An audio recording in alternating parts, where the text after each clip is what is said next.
सभी को प्रणाम। हम लोग आरंभ करते हैं आज का स्वाध्याय। परम पूज्य गुरुदेव परम वंदनीय माता जी की दिव्य उपस्थिति को साक्षी मानते हुए गायत्री के महामंत्र के साथ आज के स्वाध्याय को आरंभ करेंगे। ओम भूर्भुवः स्वः तत्सवितुर्वरेण्यं भर्गो देवस्य धीमहि धियो यो नः प्रचोदयात्। ओम गुरुर्ब्रह्मा गुरुर्विष्णु गुरुरेव महेश्वर गुरुरेव परब्रह्म तस्मै श्री गुरुवे नमः। तस्मै श्री गुरुवे नमः। पात्रता के अनुरूप पुरस्कार मिलेगा। संसार में एक से एक ऊंचे पद और स्थान संसार में एक से एक ऊंचे स्थान, पद और पदवियां विद्यमान है। समान के अथाह सागर लहरा रहे हैं। धन वैभव एवं ऐश्वर्य के भंडार भरे पड़े हैं। विद्या ज्ञान और कला कौशल के अक्षय कोष बिखरे पड़े हैं। ये सारी संपदाएं एवं विभूतियां मनुष्य के लिए, उसके कल्याण के लिए ही हैं। ये सारे पुरस्कार इसलिए बनाए तथा फैलाए गए हैं कि लोग अपने गुणों, अपनी योग्यता एवं अपनी पात्रता को प्रमाणित करें और इन पुरस्कारों में अपना भाग सुरक्षित कराएं। क्या छोटा क्या बड़ा, क्या नर और क्या नारी, सभी इस विशाल प्रतियोगिता के लिए समान रूप से आमंत्रित हैं। जो चाहे मैदान में उतरे और पारितोषिक जीते। किसी पर भी इसमें सम्मिलित होने किसी पर भी इसमें सम्मिलित होने के लिए प्रतिबंध अथवा रोक नहीं है। कोई भी परिस्थिति अथवा स्थिति इसमें बाधक नहीं मानी गई। यदि प्रतिबंध का नियम होता तो संसार के कोई एक ही तरह के लोग तरक्की करते दिखाई देते, बाकी सब लोग सदैव ही दीनहीन दशा में पड़े रहते हैं। इसके विपरीत हम देख सकते हैं कि कल जो गरीब थे आज अमीर हो गए, कल जो मूर्ख और अज्ञानी माने जाते थे वे आज सुजान हो गए, अभी तक जो निरक्षर एवं अशिक्षित थे वे अब ऊंचे दर्जे के विद्वान बन गए। बड़े बड़े पतित नीच और दुराचारी संत महात्मा एवं सज्जन होते देखे गए। छोटे छोटे किसान बड़े बड़े फार्मों के कर्ता और साधारण मजदूरों को उद्योगपति होते देखा गया है। छोटे पद से बड़े पद पर तो लोग नित्य ही पहुंचे रहते हैं। ये सब वांछनीय परिवर्तन इसके कारण है कि उन्नति के मार्ग में किसी के लिए प्रतिबंध नहीं। संसार के पुरस्कार ना तो किसी संसार के पुरस्कार ना तो किसी के लिए सुरक्षित है ना किसी के लिए वर्जित। वे सबके लिए समान रूप से खुले हैं। परमात्मा के विधान में अन्याय एवं पक्षपात की कोई गुंजाइश नहीं है। अब ऐसी बात है कि संसार की विभूतियों में सबको अधिकार है, तब क्या बात है कि कुछ लोग तो उन्नति एवं ऐश्वर्य के ऊंचे ऊंचे सोपान चढ़ जाते हैं और अन्य लोग गर्त गर्त में पड़े जिंदगी के दिन पूरा किया करते हैं। एक प्रश्न का छोटा सा उत्तर है अपनी अपनी पात्रता। समुद्र मुक्त रूप से लहरा रहा है, सरिताएं स्वच्छंद रूप से बह रही हैं, जलाशय एवं झीलें आवेष्टित नहीं है, झरनों स्रोतों तथा प्रपातों पर निषेध का संकेत अंकित नहीं है। सबके सब संसार के हर प्राणी के लिए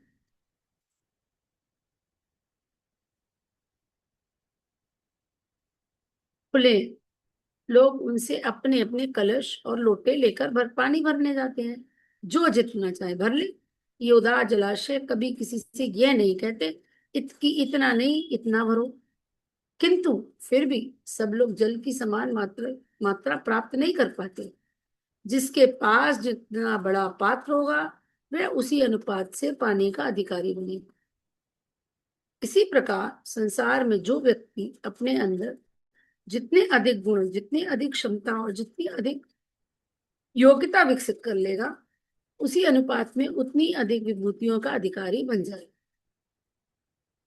लोग दूसरे की उन्नत दशा देखते और प्रभावित होते हैं, उसके भाग्य की सराहना करने लगते हैं, उसे परमात्मा का कृपा भाजन मान लेते हैं, उसकी परिस्थितियां तथा समय की अनुकूलता का बखान करने लगते हैं।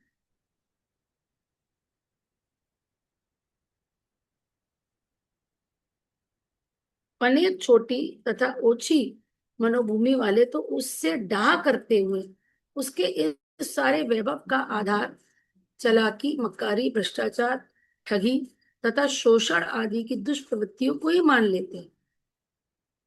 यह तो सामान्यतः मानव मनोवृत्ति की विचित्रता है।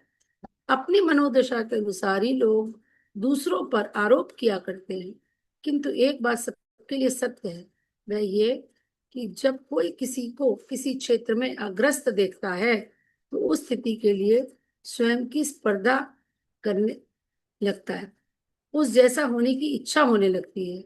जैसे जब कोई किसी को उन्नत भवन, विस्तृत व्यापार अथवा सामाजिक सम्मान से प्रसन्न देखता है तो कामना कर उठता है कि भगवान ऐसा भवन, ऐसा कारोबार, ऐसा सम्मान हमें भी दे देता, और मन ही मन उसके लिए प्रार्थना भी करने लगता है। जब वह किसी सफल नागरिक, प्रकांड विद्वान, सम्मानित समाज सेवकों, प्रभावशाली नेताओं, शासन के सूत्रधारों,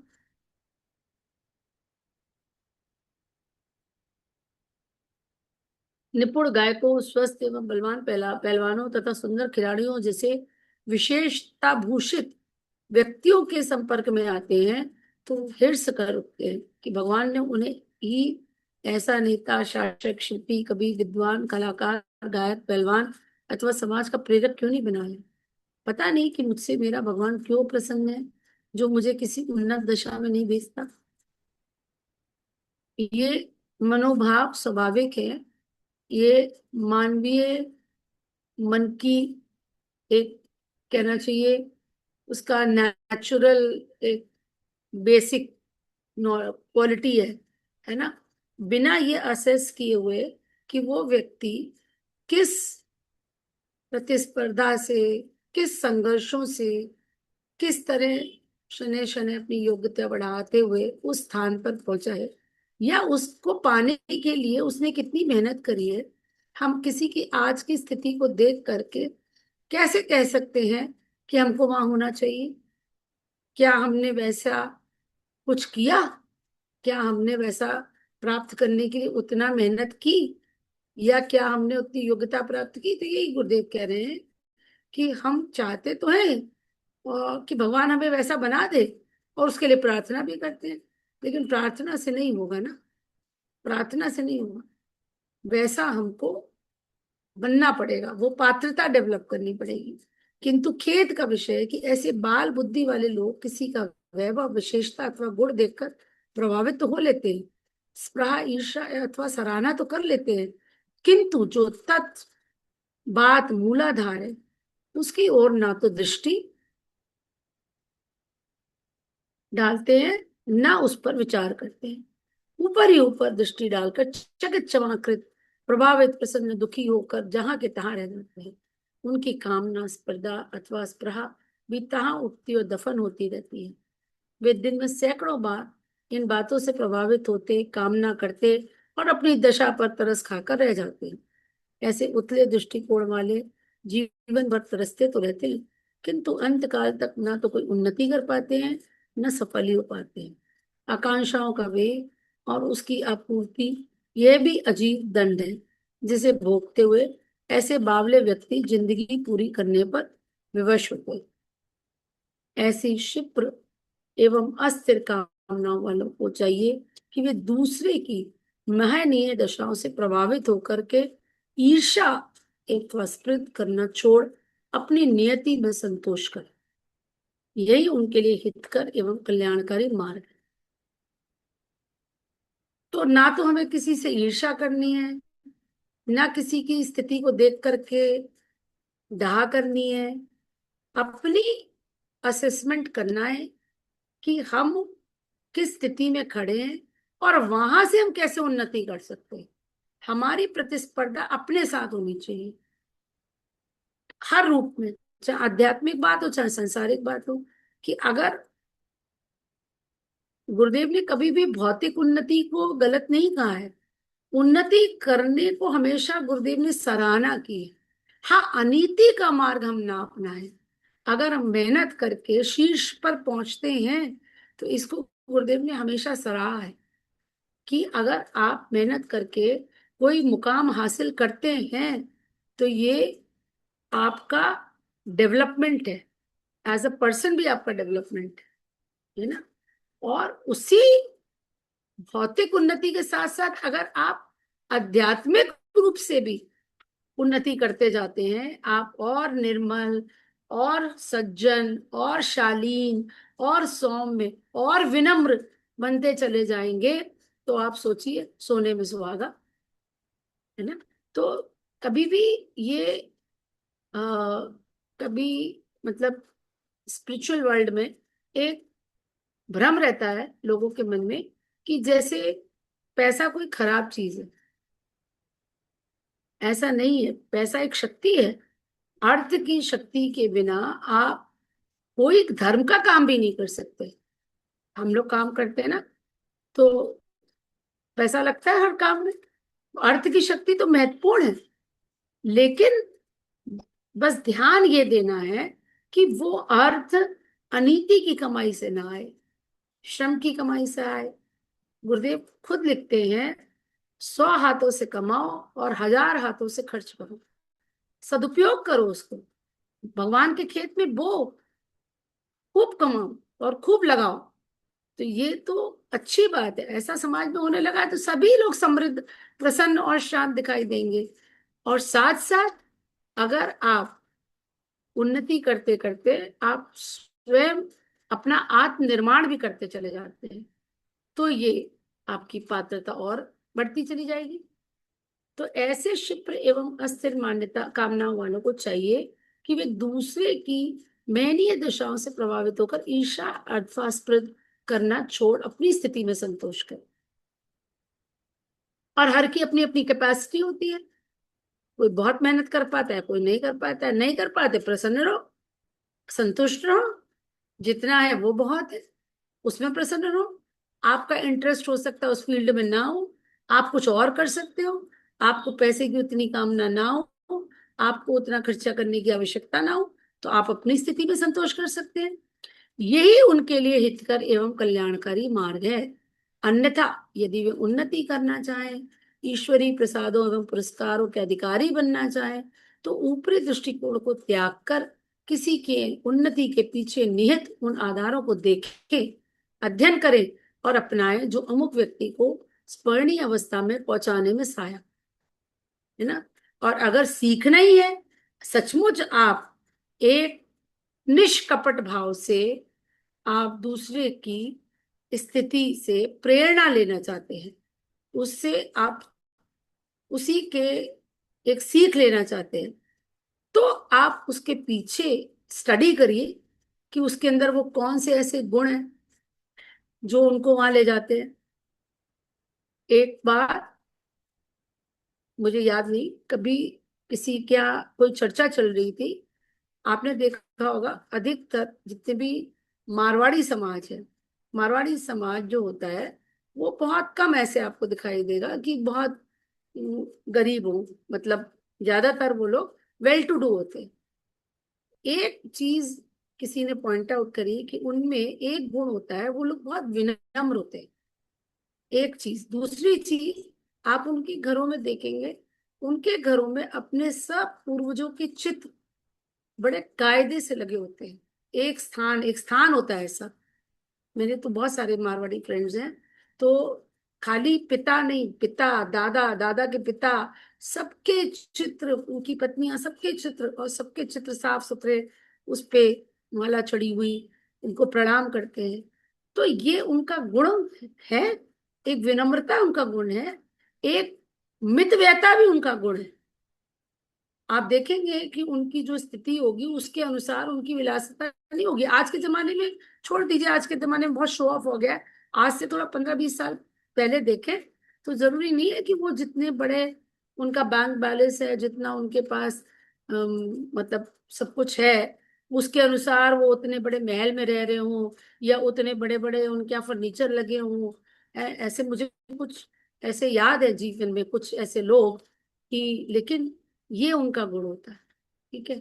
तो अब ये तो हम नहीं देखते कि क्या उनकी मतलब उनके अंदर क्या गुण है और किस तरह से वो यहाँ तक पहुंचे।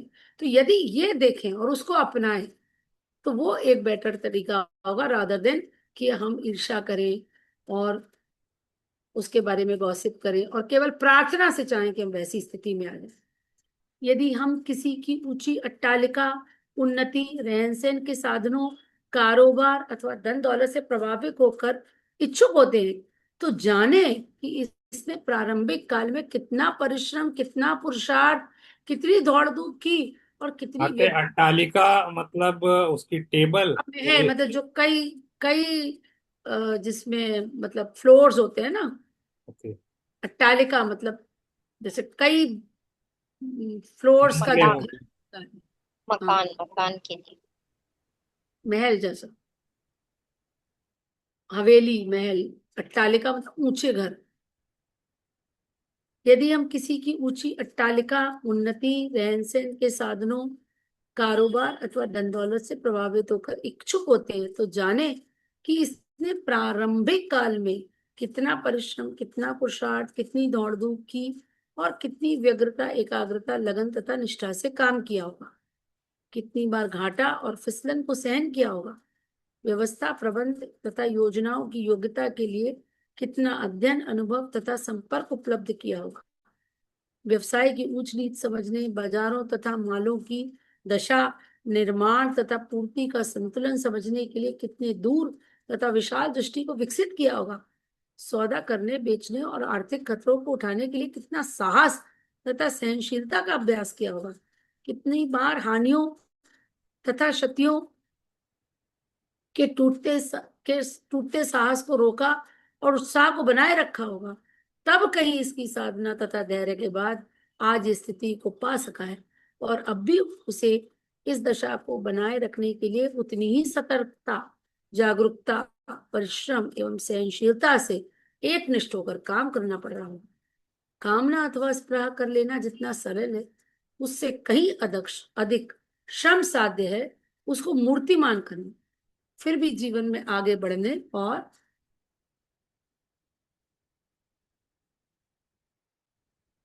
उन्नति करने का फैसला रखने वाले यथार्थ की पृष्ठभूमि पर उतरकर कष्ट उठाते, परिश्रम करते, अपने में तदनुरूप गुणों एवं विशेषताओं को विकसित करते और महारथियों की तरह मैदान मारते और महानीय बनते। केवल काम और मन का योगफल शून्य में ही प्रकट होता है।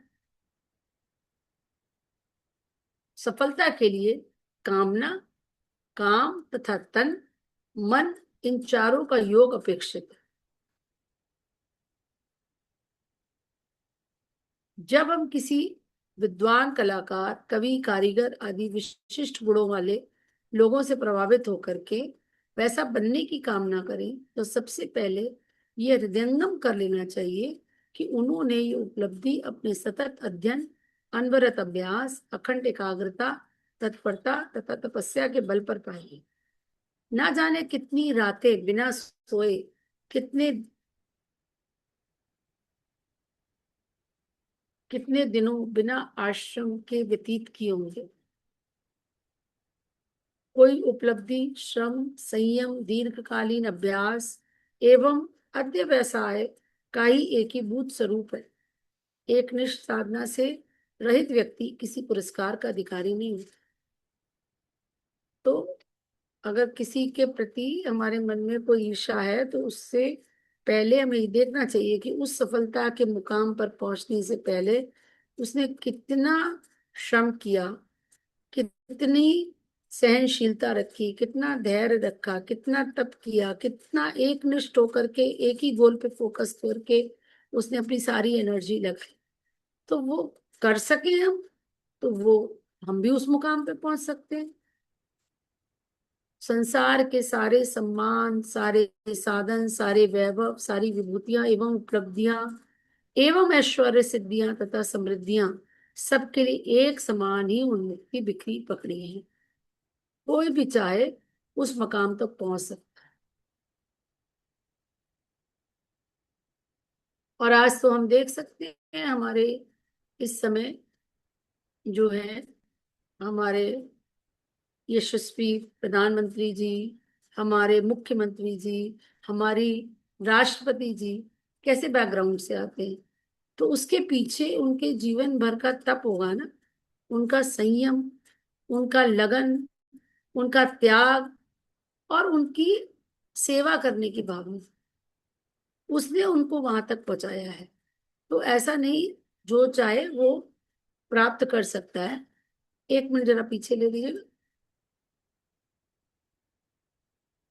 संसार के सारे सम्मान, हाँ, ये तो जो चाहे अपनी साधना एवं अध्यवसाय के बल पर प्राप्तता प्राप्त करके लूट ले। ईश्वरीय प्रसाद तथा पुरस्कार ना तो किसी के लिए सुरक्षित है ना वर्जित। भगवान ने कोई पार्शियलिटी नहीं करी है कि ये भैया फला आदमी के लिए है, ये तुमको नहीं मिल सकता। ऐसा कुछ नहीं है। उसके न्याय विधान में ना तो किसी के साथ अन्याय होता है और ना पक्षपात। लोग दूसरे की तुलना में अपनी दयनीय स्थिति पर रोते तरसते समय भाग्य अथवा परमात्मा को कोसते हुए हिर्स भर किया करते हैं, किंतु कभी एक क्षण को यह नहीं सोचते कि जब अमुक व्यक्ति महत्वपूर्ण स्थान पाने के लिए जी जान से परिश्रम कर रहा था, पसीना बहा रहा था, नियम एवं संयम की साधना में तप रहा था, तब हम आराम से प्रमाद एवं आलस्य की बूटी छाने हुए अंगड़ाई लेकर वो जमाई ले रहे थे। जब इसके कदम अपने लक्ष्य पथ पर तेजी से बढ़ रहे थे, तब हम निठल्ले तथा निकम्मे लोगों की मंडली में बैठे गपशप का मजा मार रहे थे। अब इससे ज्यादा इस ये जो यहाँ लिखा है, इसमें अगर हम एक चिकित्सक की दृष्टि से देखें तो ये सब हम लोग ने जीवन में किया है। जब रात के 2 बजे ठंड की रात में जब लेबर पेन में पेशेंट आती है तो रजाई छोड़ के निकलना, लेकिन उस समय केवल एक ये पुकार कि नहीं, हमको तो जा करके उसको देखना ही है। तो आप सोचिए, है ना, कितने सारे डॉक्टर्स के प्रति यूजुअली एक मन में ये रहती है कि अरे डॉक्टर्स तो एक उनके प्रति समाज में खासतौर से आजकल बहुत पैसा होता है इनके पास। लेकिन अगर आप उनकी लाइफ देखिए, मुझे बहुत सारे ऐसे इंस्टेंसेस याद है कि जब हम लोग कभी निकलते थे, बस बाहर निकले नहीं कि पेशेंट सामने आ गया डॉक्टर साहब का, फिर हम लोग बैठे हैं बच्चों के साथ, जब डॉक्टर साहब उसका देख लेंगे, और कभी कभी तो फिर वो एक्सरे कराने जाएगा, फिर लौट के आएगा, तब उसका प्लास्टर होगा। तो अब पूरा परिवार उसकी कीमत भी चुकाता है ना। और तो ये देखने में ऐसा लगता है, लेकिन उसके पीछे बहुत सारी त्याग होते हैं। तो ये हम लोग को किसी भी, मैंने तो केवल अपनी लाइफ से एग्जांपल ली, लेकिन हर एक के काम में अपने अपने चैलेंजेस होते हैं, अपनी अपनी कठिनाइयां हैं, है ना। दूसरे को हमेशा, अगले को दूसरे का काम आसान लगता है। The grass is always greener on the other side. तो अपने, चूंकि हम लोग को सब जो हर्डल्स हैं लाइफ के या जो शॉर्ट कमिंग्स हैं वो पता होती हैं, दूसरे के तो पता नहीं, तो वो लगता है कि नहीं ये सबसे आसान काम है। लेकिन हमेशा ये सोचना चाहिए, हम जिस स्थिति में हैं आज और जो कर पा रहे हैं वो ही हमारे लिए सबसे उपयुक्त है, क्योंकि ईश्वर सबसे ज्यादा उदार है। अगर हम और किसी स्थिति में होते तो शायद इससे खराब स्थिति में होते। तो आज हम जो है, जो कर पा रहे हैं, वो ही हमारे लिए बेस्ट है।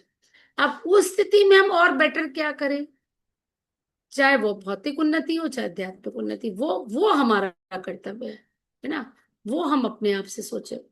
हम कभी ये नहीं सोचते कि जिस समय ये अपने निश्चित उद्देश्य की योजना बनाते, उस पर विचार करने और उसको सफल करने का योग खोजने में दीन दुखियों का भूला हुआ जान से लगा हुआ था, तब हम या तो पैर फैलाए कोई जासूसी उपन्यास पढ़ रहे थे या कोई अश्लील फिल्म देख रहे थे। कितना सही, कितनी एकदम प्रैक्टिकल गुरुदेव ने एक खांचा हमारे पास पिक्चर खींच के रख दी है सामने, है ना। अधिकतर ऐसे ही लोग अपना टाइम पास करते हैं।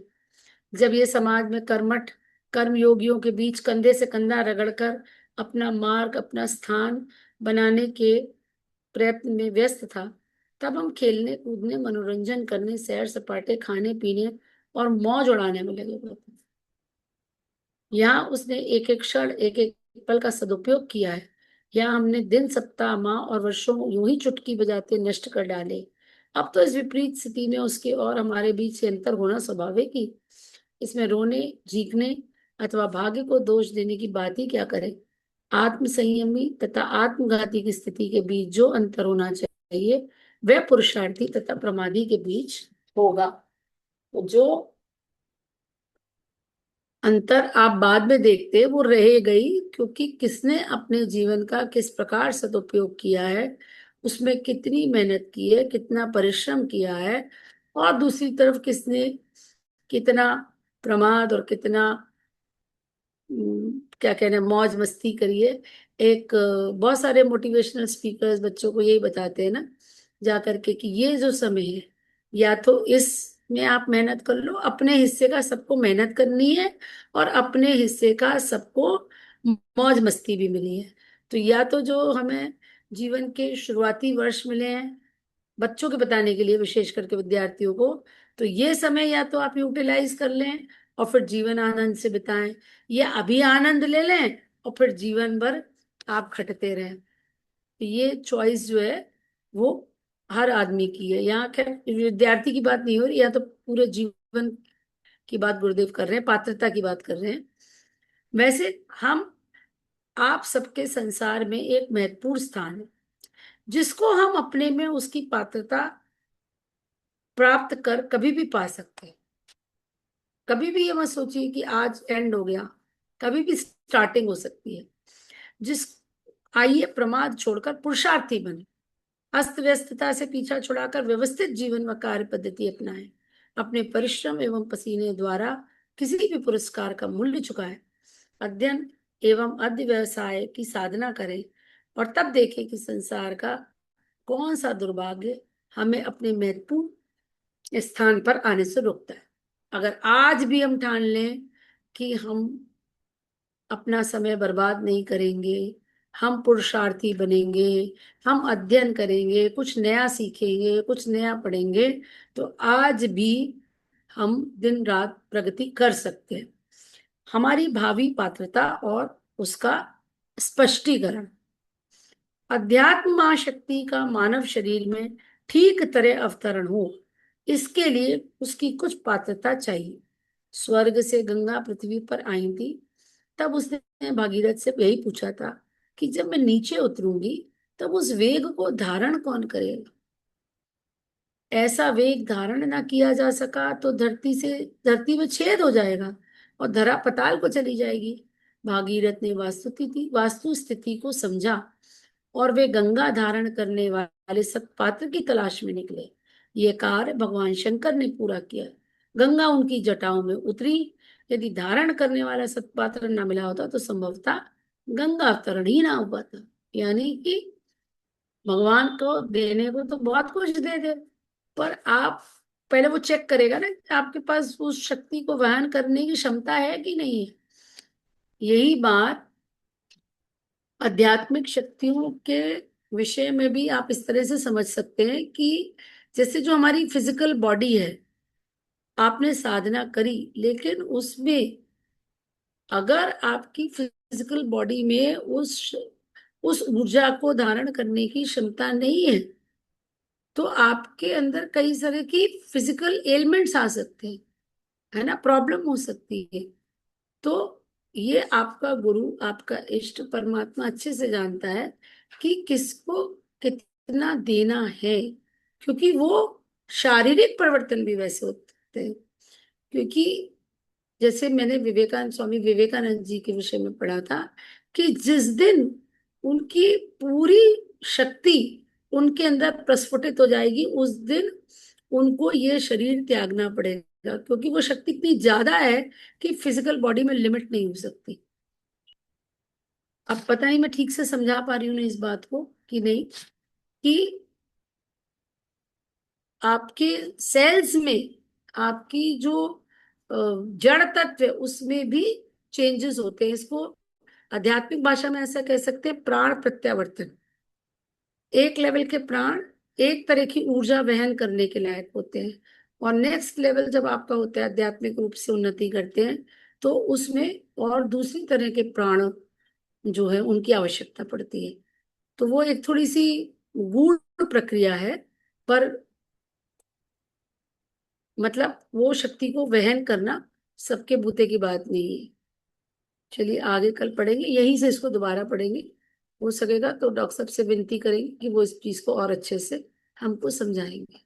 ठीक है, सभी को प्रणाम। ओम शांति शांति शांति।